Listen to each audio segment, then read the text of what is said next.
1 year Bible reading plan, 1 साल का Bible reading plan. Acts 17 chapter 16 verse से 34 verse, Job 6 chapter 7 chapter 8 chapter. 1 साल का बाइबल रीडिंग प्लान। प्रेरितों के काम 17 अध्याय 16 वचन से 34 वचन। अय्यूब की पुस्तक 6 अध्याय 7 अध्याय 8 अध्याय। जब हम इंग्लिश में पढ़ेंगे किंग्स जेम्स वर्जन में से पढ़ेंगे, हिंदी में पढ़ेंगे तो BSI बाइबल में से पढ़ेंगे। एक्ट्स 17 चैप्टर 16 वर्स से 34 वर्स तक पढ़ेंगे।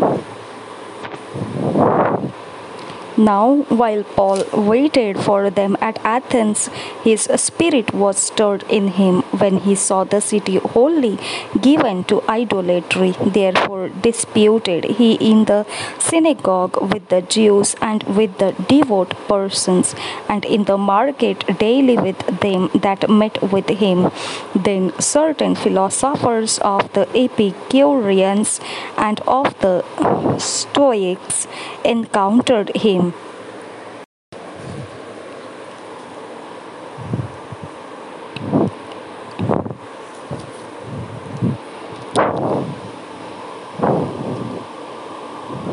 And some said, What will this babbler say? Others, some, He seemeth to be a setter forth of strange gods, because he preached unto them Jesus and the resurrection. And they took him and brought him unto Areopagus, saying, May we know what this new doctrine whereof thou speakest of is? For thou bringest certain strange things to our ears. We would know therefore what these things mean. For all the Athenians and strangers which were there spent their time in nothing else but either to tell or to hear some new thing. Then Paul stood in the midst of Mars Hill and said, Ye men of Athens, I perceive that in all things ye are too superstitious. For as I passed by and beheld your devotions, I found an altar with this inscription, To the unknown God, whom therefore ye ignorantly worship, him declare I unto you, God that made the world and all things therein, seeing that he is Lord of heaven and earth, dwelleth not in temples made with hands, neither is worshipped with men's hands, as though he needed anything, seeing he giveth to all life and breath and all things, and hath made of one blood of all nations of men for to dwell on all the face of the earth, and hath determined the times before appointed and the bounds of their habitation, that they should seek the Lord of haply, if haply they might feel after him and find him, though he be not far from every one of us. For in him we live and move and have our being, as certain also of your own poets have said, for we are also his offspring. For as much then as we are the offspring of God, we ought not to think that the Godhead is like unto gold or silver or stone graven by art and man's device.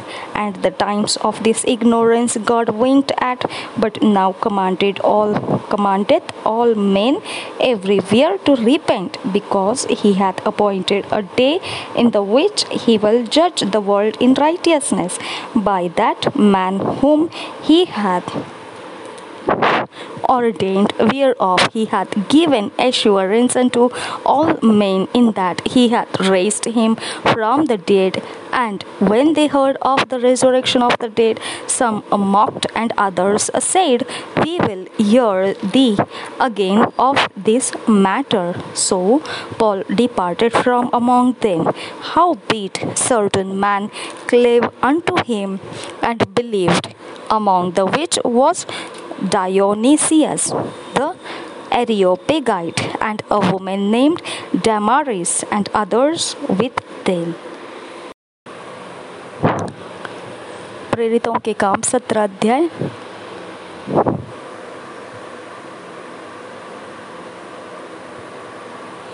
16 वचन से 34 वचन हिंदी में BSI Bible से पढ़ेंगे। जब पौलुस Athens में उनकी बाट जोह रहा था तो नगर को मूर्तों से भरा हुआ देखकर उसका जो जी जल गया। अतः वह आराधनालय में यहूदियों और भक्तों से और चौक में जो लोग उससे मिलते थे उनसे हर दिन वाद विवाद किया करता था। तब एपिकुरी और स्तोईकी दार्शनिकों में से कुछ उससे तर्क करने लगे और कुछ ने कहा, यह बकवादी क्या कहना चाहता है।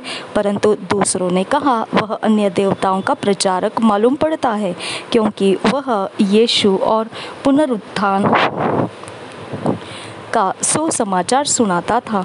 तब वे उसे अपने साथ अरियुपगुस पर ले गए और पूछा, क्या हम जान सकते हैं कि यह नया मत जो तू सुनाता है क्या है, क्योंकि तू अनोखी बातें हमें सुनाता है। इसलिए हम जानना चाहते हैं कि इनका अर्थ क्या है। इसलिए कि सब एथेंस वासी और परदेशी जो वहाँ रहते थे नई नई बातें कहने और सुनने के सिवाय और किसी काम में समय नहीं बिताते थे। अरियोपगुस की सभा में पौलुस का भाषण 22 वचन से आगे। तब पौलुस ने अरियोपगुस के बीच में खड़े होकर कहा, हे एथेंस के लोगों, मैं देखता हूँ कि तुम हर बात में देवताओं के बड़े मानने वाले हो। क्योंकि मैं फिरते हुए जब तुम्हारी पूजने की वस्तुओं को देख रहा था तो एक ऐसी वेदी भी पाई जिस पर लिखा था, अनजान ईश्वर के लिए। इसलिए जिसे तुम बिना जाने पूजते हो, मैं तुम्हें उसका समाचार सुनाता हूँ।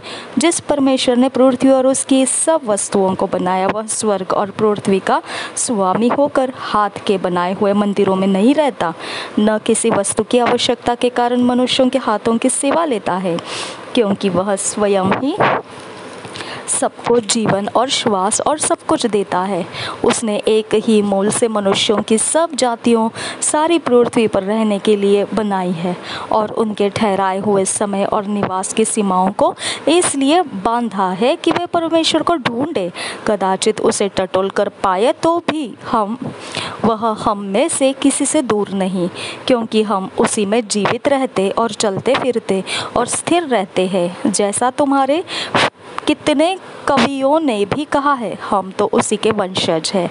अतः परमेश्वर का वंश होकर हमें यह समझना उचित नहीं कि ईश्वरत्व सोने या रुपये या पत्थर के समान है, जो मनुष्य की कारीगरी और कल्पना से गढ़े गए हो।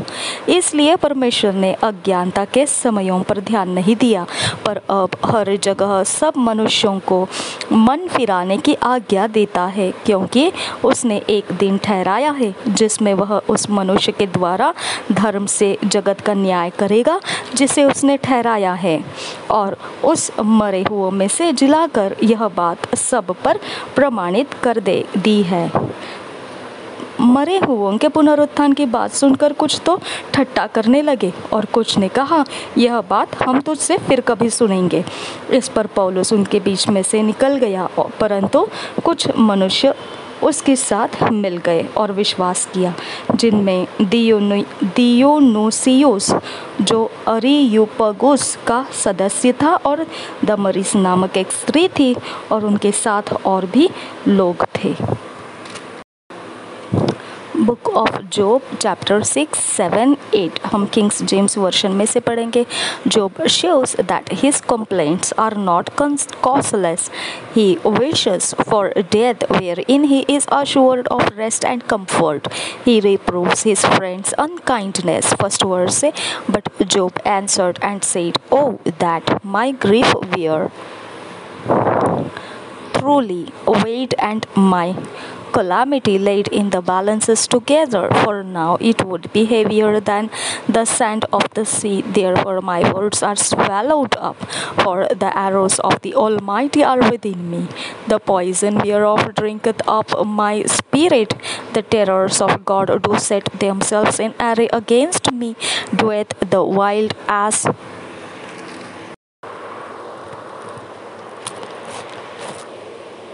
फर्स्ट वर्ड से पढ़ेंगे।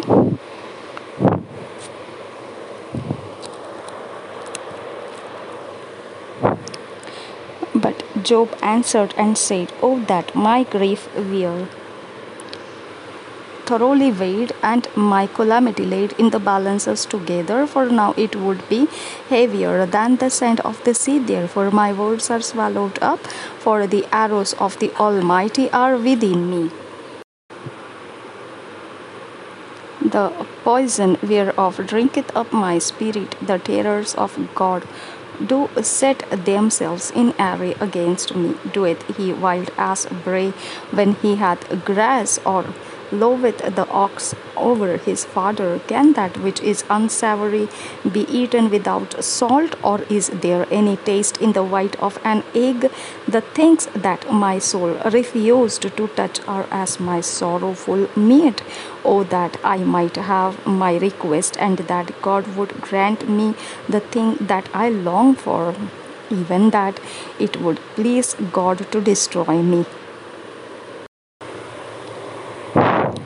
that he would let loose his hand and cut me off. Then should I yet have comfort, yea, I would harden myself in sorrow. Let him not spare, for I have not concealed the words of the Holy One. What is my strength that I should hope?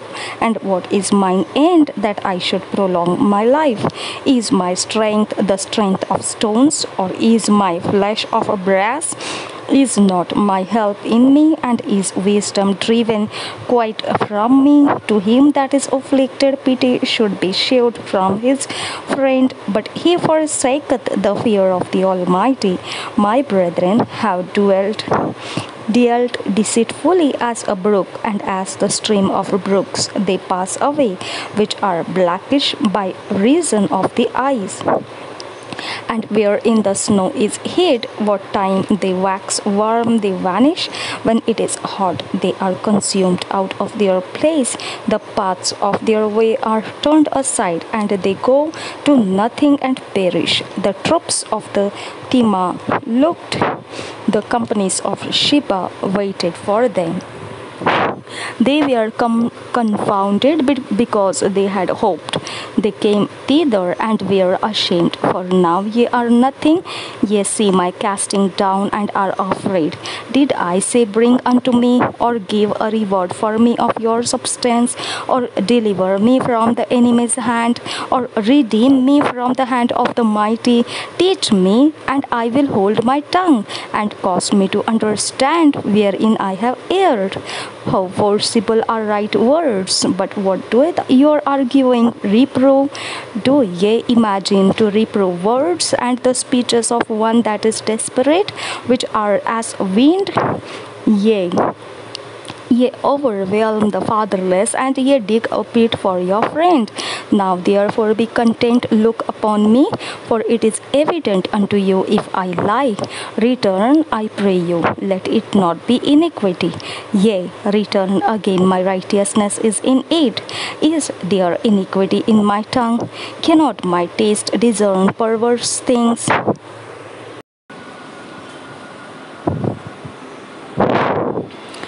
Chapter 7.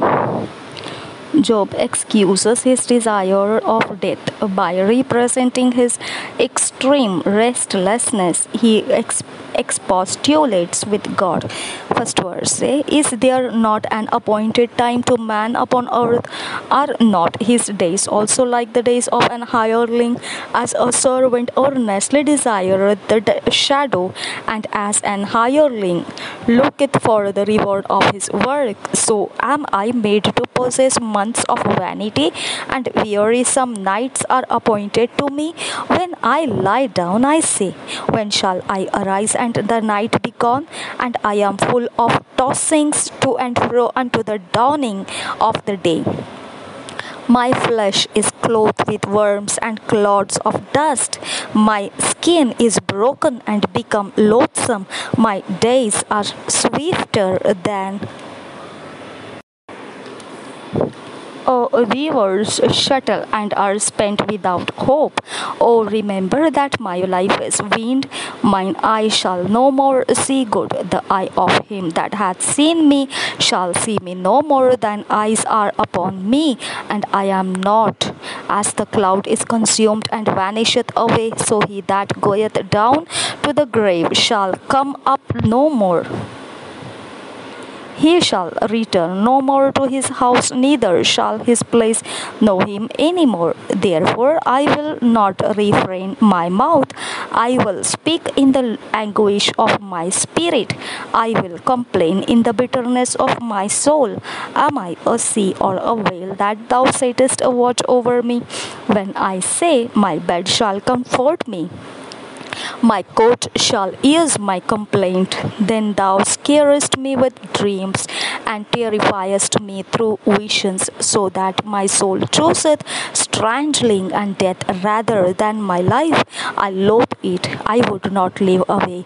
Let me alone, for my days are vanity. What is man, that thou shouldest magnify him, and that thou shouldest set thine heart upon him, and that thou shouldest visit him every morning and try him every moment? How long wilt thou not depart from me, nor let me alone till I swallow down my spittle?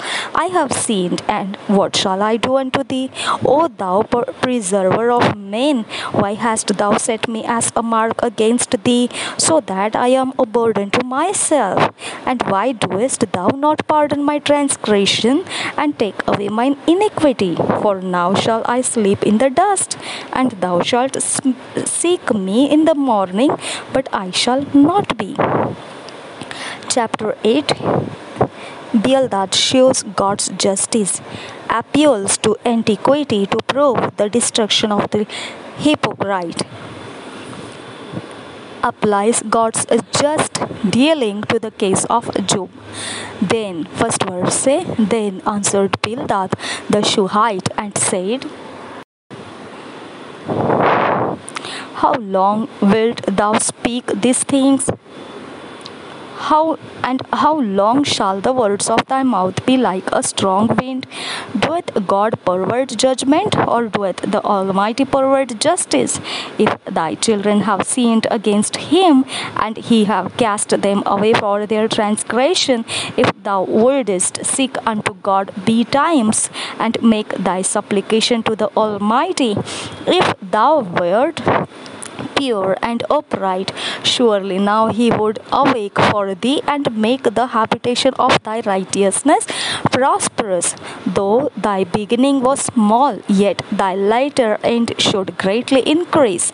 For inquire, I pray thee, of the former age, and prepare thyself to the search of their fathers, for we are but of yesterday, and know nothing, because our days upon earth are a shadow. Shall not they teach thee, and tell thee, and utter words out of their heart? Can the rush grow up without mire? Can the flag grow without water? Whilst it is yet in his greenness, and not cut down, it withereth before any other herb.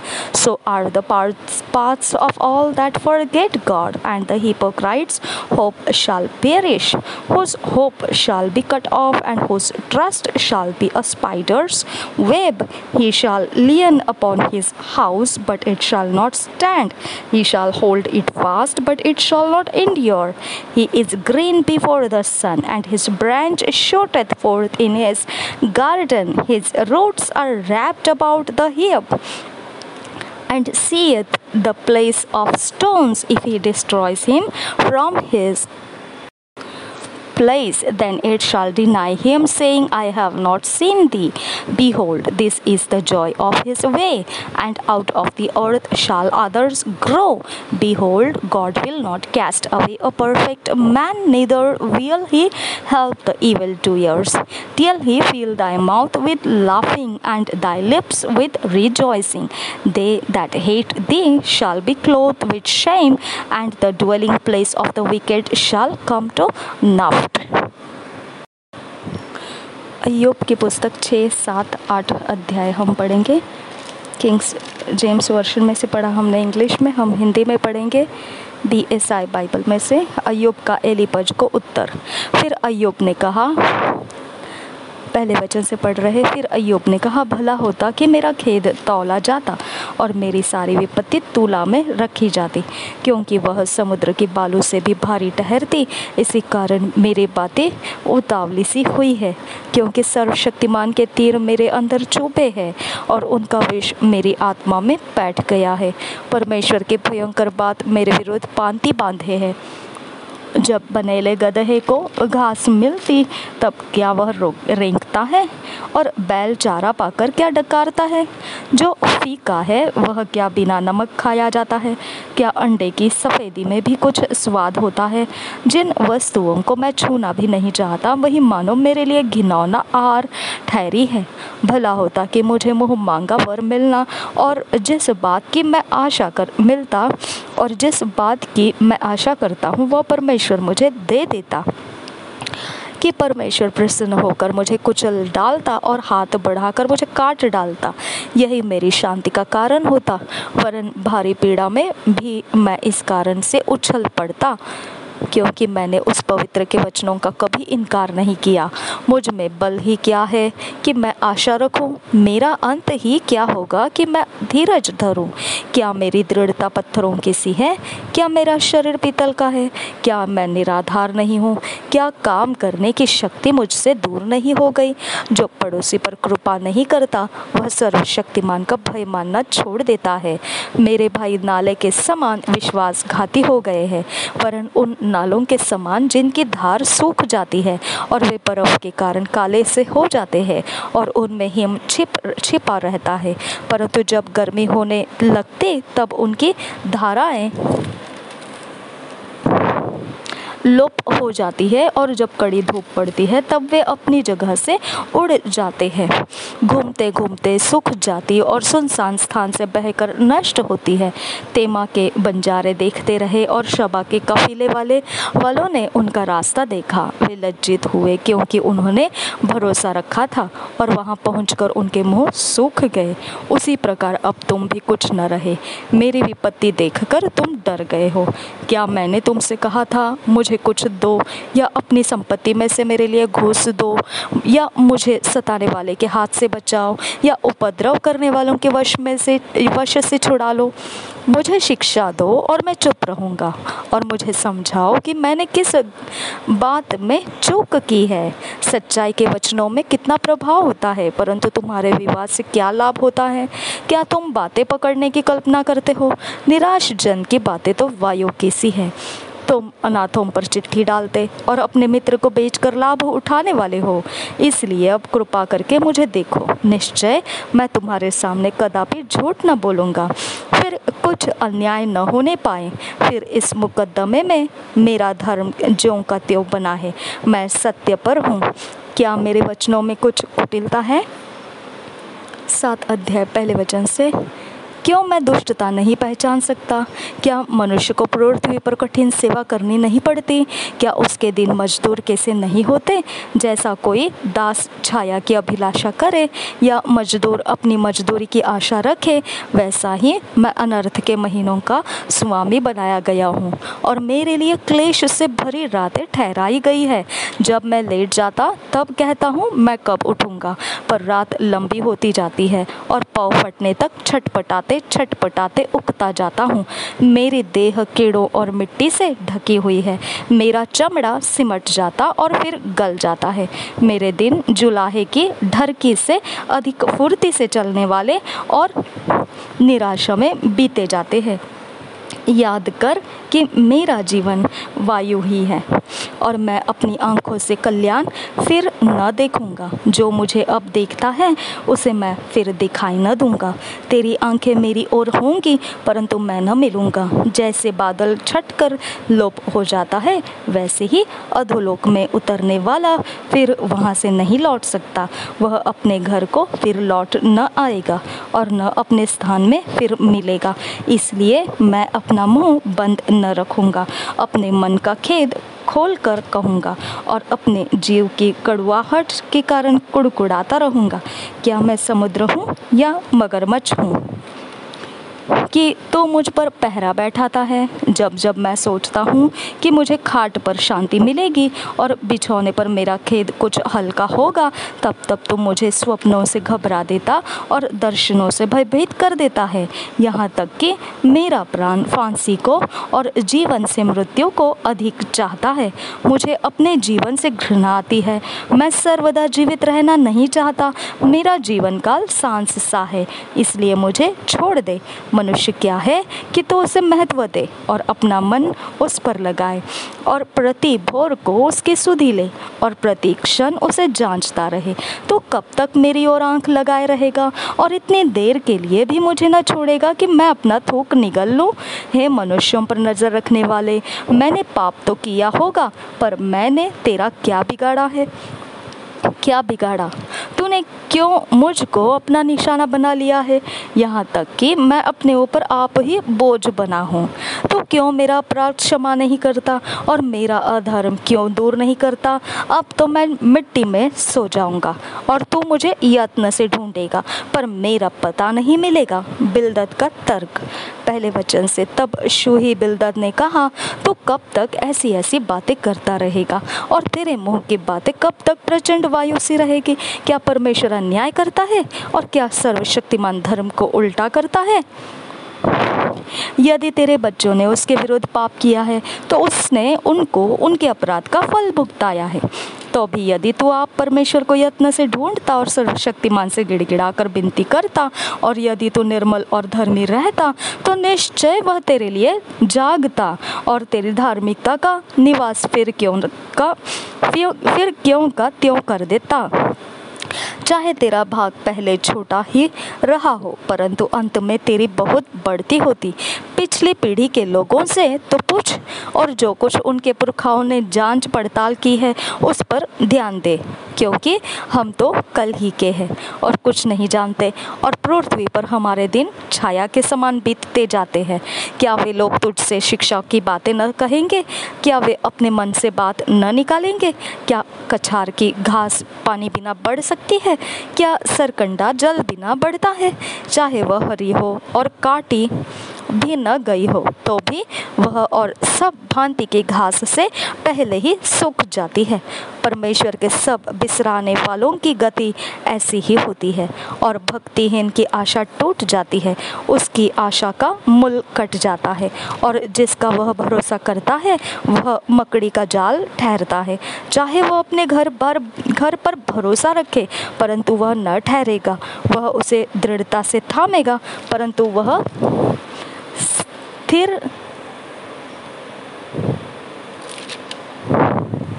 स्थिर न होगा। 16 वचन से आगे, वह धूप पाकर हरा भरा हो जाता है और उसकी डालियां बगीचे में चारों ओर फैलती है। उसकी जड़ कंकरों के ढेर में लिपटी हुई रहती है।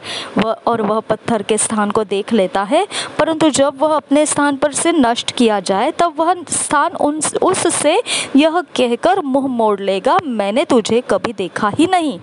देख, उसकी आनंद भरी चाल यही है। फिर उसी मिट्टी में से दूसरी उगेंगे। देख, परमेश्वर न तो खरे मनुष्य को निकम्मा जानकर छोड़ देता है और न बुराई करने वालों को संभालता है। वह तो तुझे हंसमुख करेगा और तुझसे जय जयकार कराएगा। तेरे बैरी लज्जा का वस्त्र पहनेंगे और दुष्टों का डेरा कहीं रहने न पाएगा। 2 years बाइबल रीडिंग प्लान, 2 साल का बाइबल रीडिंग प्लान।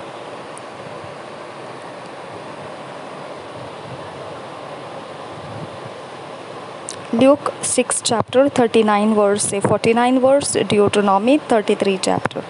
लूका रचित सुसमाचार 6 अध्याय 39 वचन से 49 वचन तक, व्यवस्था विवरण 33 अध्याय। जब हम ये 2 साल के बाइबल रीडिंग को, 2 years बाइबल रीडिंग को पढ़ेंगे, अपने अकेले में व्यक्तिगत समय में इसे पढ़ेंगे।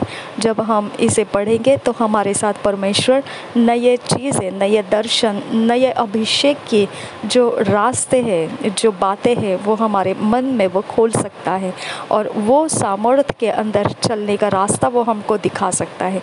हमने उसके ऊपर ध्यान करना है, उसको लिख लेना है, नोट्स बनाना है, उसके अनुसार हमने अपने जीवन को उस अनुसार अनुसार चलाना है। ऐसे करते हुए जब हम जाएंगे 2 साल के अंत में देखेंगे परमेश्वर के वचन से चलाया गया ढला हुआ व्यक्ति होकर हम निखर कर आएंगे। और ऐसा व्यक्ति परमेश्वर उपयोग करता है अपने राज्य के कामों में। हम ऐसा होने के लिए परमेश्वर ने हमें अनुग्रह दिया है। निश्चित हमने इस अनुग्रह का लाभ उठाना है। प्रभु यीशु मसीह हम सब के साथ बना रहे। आमीन, आमीन, आमीन।